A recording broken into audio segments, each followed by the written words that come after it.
법률 판결할 때는 뭐 그렇게 창의적인 걸 하기가 어렵지. 이제 변호사 하면서는 이제 뭐 당사자를 만나서 설득을 하고 그 사건을 수임하고 할 때는 뭐 좀 이제 다른 변호사하고 차별을 해야 되니까 이제 우리가 그 사람한테 어필하는 것이 좀 다른 변호사가 다르지 않을까 이런 점에서는 뭐 창의성이 있었다고 나는 생각을 하는데 그 이제 당사자들이 많이 찾아오는 거 보면은 나도 뭐 좀 창의적인 변호사는 아닐까 생각하는데.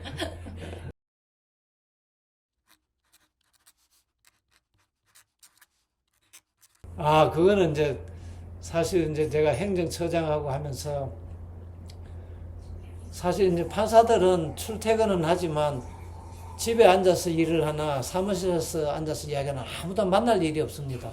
근데 굳이 그러면 왜 1시간씩 걸려서 출근을 하고 1시간 걸려서 퇴근을 할 필요가 있을까? 물론 집에서 하면 좀 집중이 안 되니까 그러면 자기 집 근처에 있는 법원을 가든지 뭐 해서 사무실만 하나 마련하면 거기서 일하면은 출퇴근 시간도 절약되고 또 뭐 굳이 9시에 출근해서 6시에 퇴근할 필요가 없고 7시에 출근해서 하고 낮에 좀 쉬었다가 또 저녁 한 8시나 9시까지 퇴근하고 이렇게 해도 되지 않겠나 이런 생각을 해서 좀 이제 재택이라기보다 이제 무슨 유연 근무 또 이제 공간을 초월한 근무 환경 이런 걸 만들려고 노력을 했습니다. 근데 요즘은 이제 아마 그게 조금 이제 많이는 아니지만 많이 좀 받아들여져 가지고 일주일에 뭐 3일, 4일 정도 출근하고 남은 하루는 자기 집에서도 근무하자. 뭐 꼭 자기 집이 아니라도 본인이 희망하는 장소, 본인이 이제 근처 사무실을 구해서 그 법원에 가서 하면 되면은 그게 이제 방을 하나 해주자. 이제 이렇게 하는데 그것이 좀 활성화되는 것 같아요. 근데 아직까지는 뭐 만족스럽지는 않지만 특히 이제 여성들이 아기를 뭐 유아 때는 다르지만 어느 정도 이제 5살부터 한 9살까지는 조금만 봐주면 되는데 그런 시간에 돌봐주는 것을 본인 스스로 하면은 도움을 안 구해도 되고 훨씬 더 경제적으로도 도움이 되고 또 자기 일하는데 큰 지장도 안 되게 이제 그 출퇴근 하지 말고 근처에 있으면서 애가 하교할 때만 조금 봐주고 또 자기 사무실 가서 하고 그래도 먼 거리를 출근하는 것보다 훨씬 낫잖아요. 그것도 요즘은 이제 지방 근무 이런 것이 상당히 이제 문제가 되고 있는데 지방 근무도 그 지방에 머무는 시간을 굳이 오래 할 필요가 없지 않느냐 이렇게 생각을 했는데 좀 더디게 되는 건 같아요. 내가 너무 좀 앞서 나갔는지 모르지만 제가 뭐 지난 뭐 한 7, 8년 동안에 중에 가장 창의적으로 한 것 중에 하나는 이제 차선 선생님을 유튜버로 데뷔시켜 드린 거라고 생각을 하고 제 개인적으로는 이제 어쨌든 제가 뭐 100세 인생에 어떻게 보면 아직은 젊은 나이지만 또 제 커리어로 봤을 때는 아주 젊지는 않은 경력이 꽤 있는 상태에서 제 인생에 처음으로 이제 창업을 한 거, 이게 창업을 했다는 게 결국은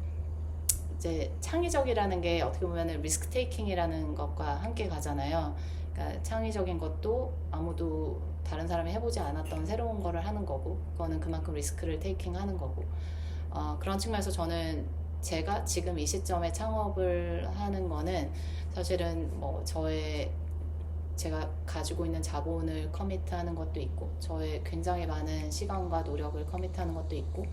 또 그 창업을 함께한 공동 창업자들의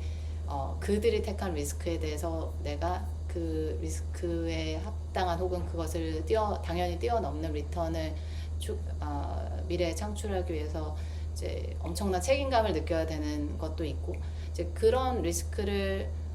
아이를 보고 아이가 있고 뭐 남편이 있고 가정이 있고 하는 상황에서 제가 택한 거, 그게 저는 어떻게 보면은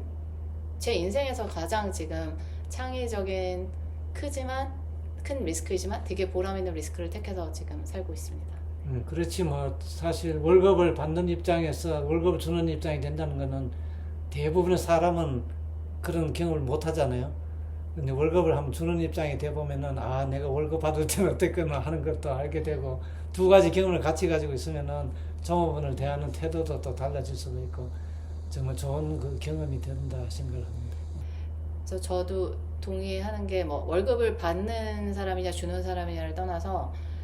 저는 제가 그냥 직원으로서 일을 할 때도 월급을 받는 사람으로서 일을 할 때도 스스로 감히 평가를 하기에 굉장히 책임감이 그냥 어떻게 보면은 평균 이상으로 되게 높게 일을 했던 사람이라고 그 부분은 되게 자신감 있게 얘기를 하는 편인데 그래서 저는 되게 오너십이 높은 사람이라고 스스로 항상 생각을 했어요. 근데 창업을 하고 보니까 제가 몰랐던 더 높은 수준의 오너십이 제 안에 있었더라고요. 그래서 이거를 한번 하고 나니까 이제는 아직 여전히 그 여정의 초반에 있고 굉장히 큰 리스크를 택하는 길을 가고 있지만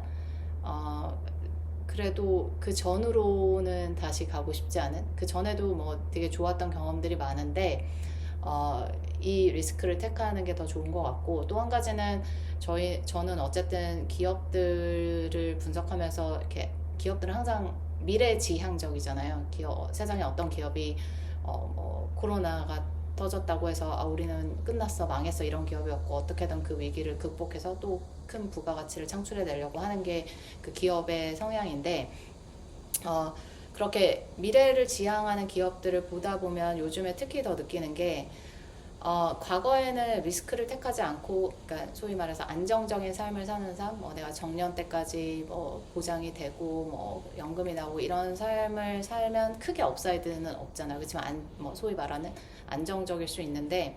이제는 세상이 너무너무 빨리 변하기 때문에 내가 안정적인 거를 택했어도 세상이 너무 빨리 변하기 때문에 내가 지금은 안정적이라고 생각했던 산업군이나 직업군이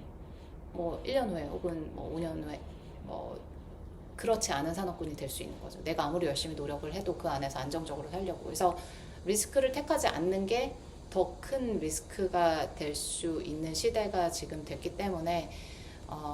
저는 그래서 아마 변호사 분들도 이제 한 40대가 되었을 때, 한 20년 경력이 있게 되었을 때, 뭔가 창업에 대한, 그냥 변호사 사무실을 개업하는 이런 창업도 물론 있지만, 그러니까 법이라는 되게 엑스퍼티스를 가지고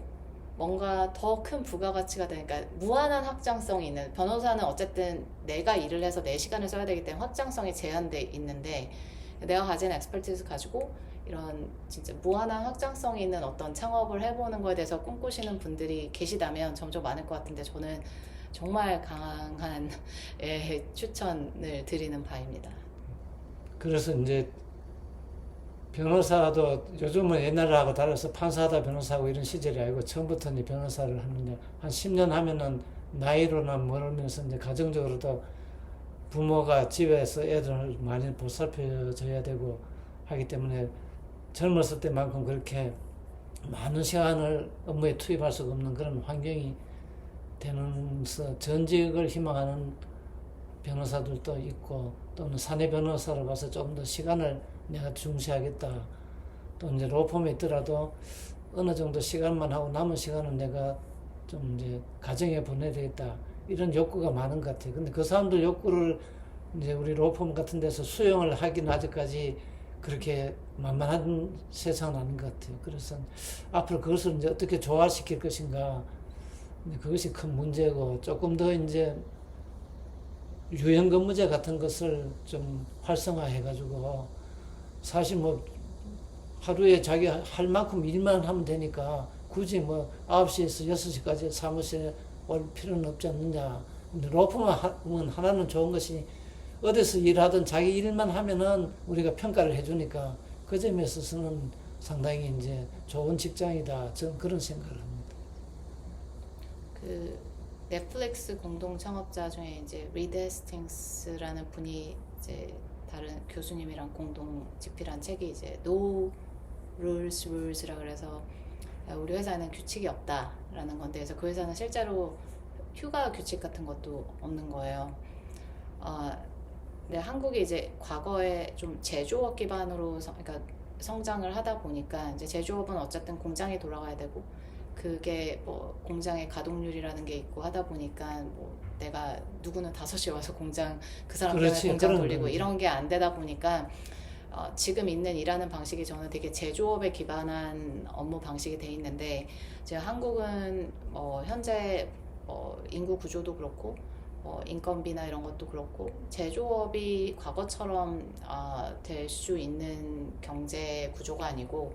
또 제조업이더라도 조금 더 하이엔드의 이제 과거에 조금 그 노동집약적인 그런 것보다는 조금 다른 유형의 제조업이기 때문에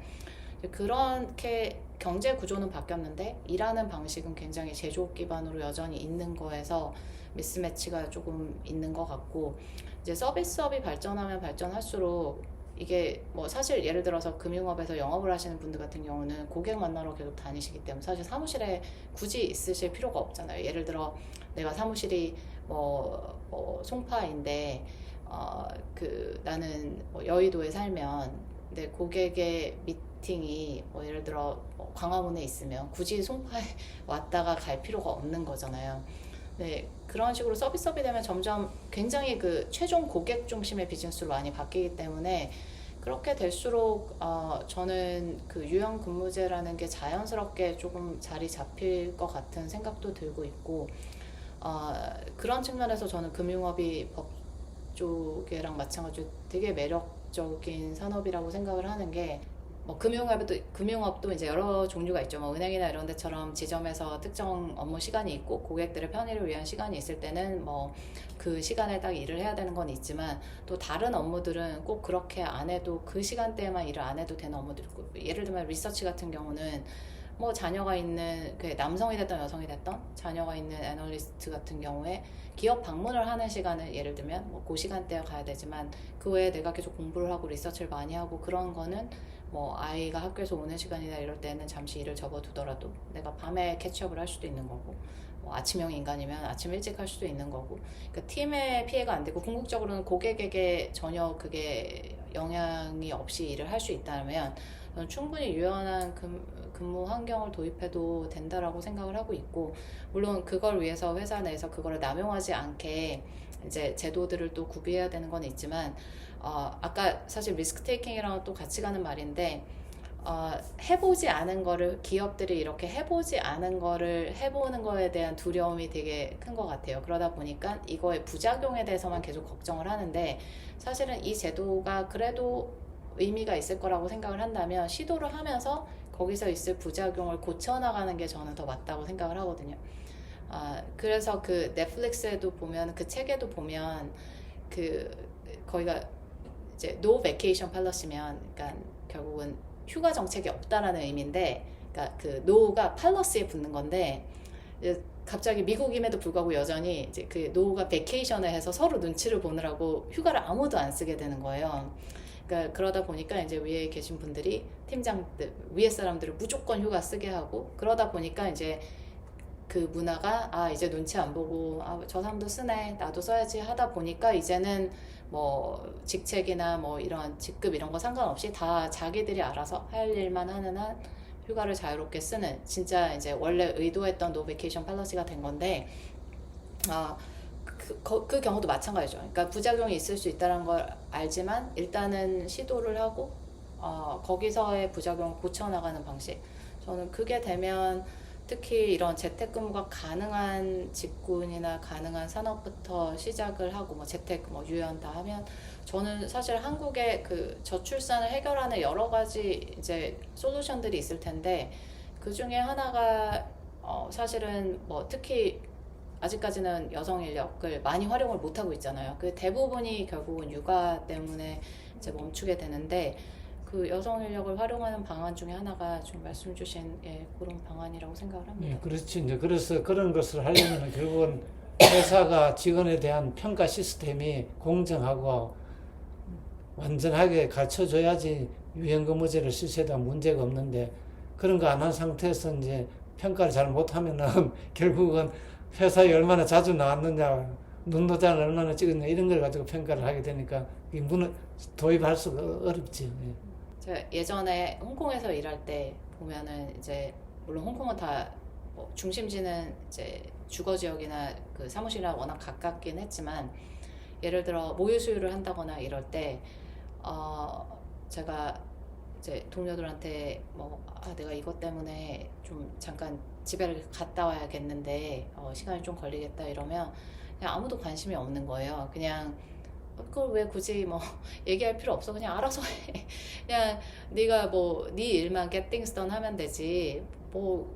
모유수를 몇 시에 하던 어디서 하던 우리는 상관없어. 네. 근데 그런 것들도 사실은 그러니까 다 프로페셔널로서 자기의 일은 어쨌든 어떤 환경에서든 어디서든 끝마치는 사람이다라는 사실은 신뢰를 서로 가지고 되게 프로로서 일을 하는 거잖아요.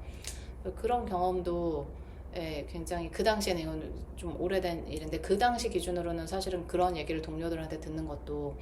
되게 신선했었고 그 당시에 보스 같은 경우도 내가 지금은 애가 뭐 좀 아파서 뭐 여기 그때는 사실 뭐 재택이니 이런 게 활성화돼 있던 시기가 아니었는데도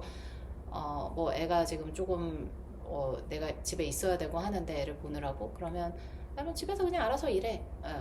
그냥 이런 얘기를 해주고 했던 게 그냥 그들에게는 이게 뭐 누구한테 보고하고 승인받고 이런 것도 아니었던 거예요. 그냥 너가 너 할 일만 하면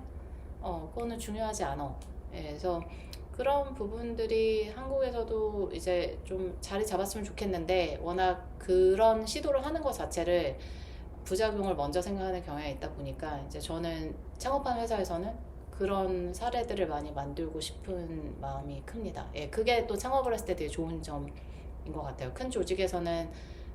이렇게 바꾸기가 어려운 거를 이제 작은 조직이고 새로 시작하는 조직이니까 처음부터 많은 다양한 임직원 숫자가 많지는 않지만 어쨌든 다양한 백그라운드를 가진 다양한 연령대 분들의 피드백을 받아서 그런 새로운 시도를 해나갈 수 있는 거. 그렇게. 그렇지 뭐 초기에는 다들 인적인 신뢰관계가 있으니까 그것이 가능한데 이제 커지면은 결국 관료적인 조직이 도입되어 있는 것이 그게 이제 참 딜레마죠.